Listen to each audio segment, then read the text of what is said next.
kanyang mukha'y puno ng kolorete. Sa lugar na ang ilaw ay patay sindi, simulan na natin ang istorya. Ako'y kanyang matalik na kaibigan, Ernesto ang aking pangalan. Kwentong dapat niyong malaman, huwag nang magbulag-bulagan. Oh, bakit ang nais natin ay malaman ang baho ng iba? Pagbibigyan kita. Kilala mo ba si Magda na aking kababata? Mula pa ng pagkabata kami lagi magkasama, mga bangkang papel sa sapa. Kanyang ngiti lumiliwanag ang paligid, at pag siya'y dumadaan mga leeg ay pumipilipit.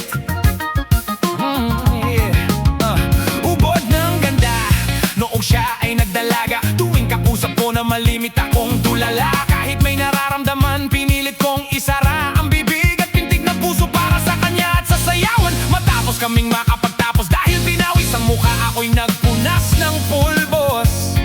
Oh, kahit parang hindi pantay ay nagmamadaling hinila.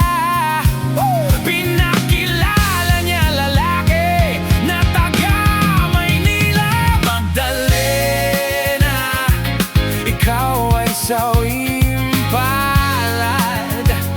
Kailan ka nila maintindihan? Oh, Magdalena, ikaw ay sawing palad. Hey, kailan ka nila maintindihan? Maraming taon ako'y nalipasan, pinilit ko mang taasan, bagwas ay aking nalaman ang tunay kong kailangan. Di ko maibaling ang pagtingin ko sa iba, minamahal ko siya, hahanapin ko si Magda.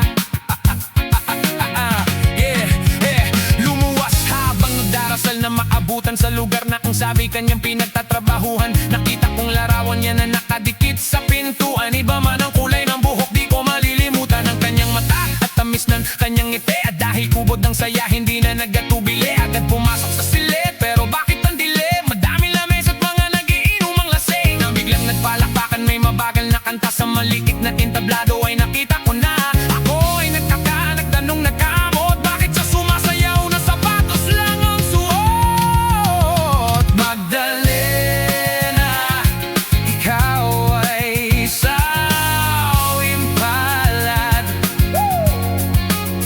Kailan ka nila maintindihan? Oh, Magdalena, ikaw ay sawing palad.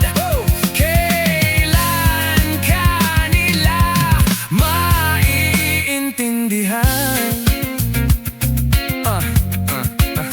Yeah, yeah. Yeah. Agad siyang sumama sa'kin, walang kakaba-kaba. Ang trato niya sa'kin ay nobyo, tila katak-ataka. Bumaba sa taxi ng pinara sa may Santa Mesa, parang ako'y bida sa mga sumunod na eksena. Kung ito ay panaginip, ayoko na magising. Ngunit ako'y nanaginip, umaga na nang magising.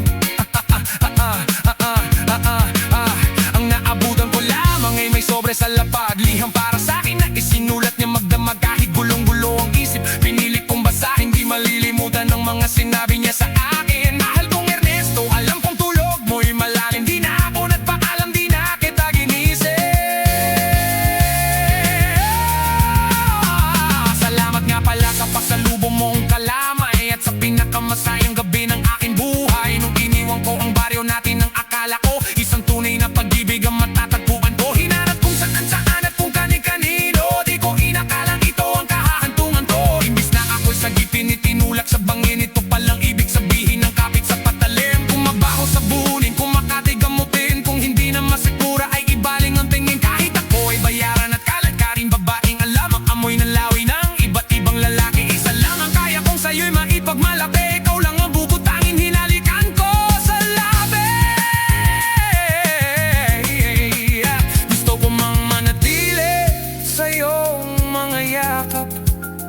ako may natutuwa dahil ako ay iyong nahanap.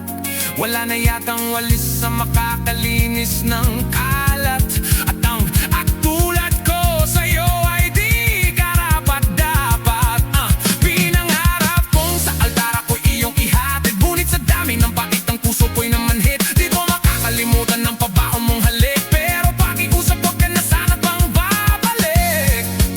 Regalo ng may kapal, ang ikaw ay makilala.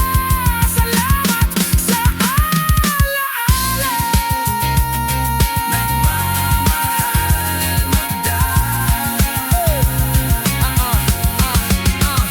Magdalena, ikaw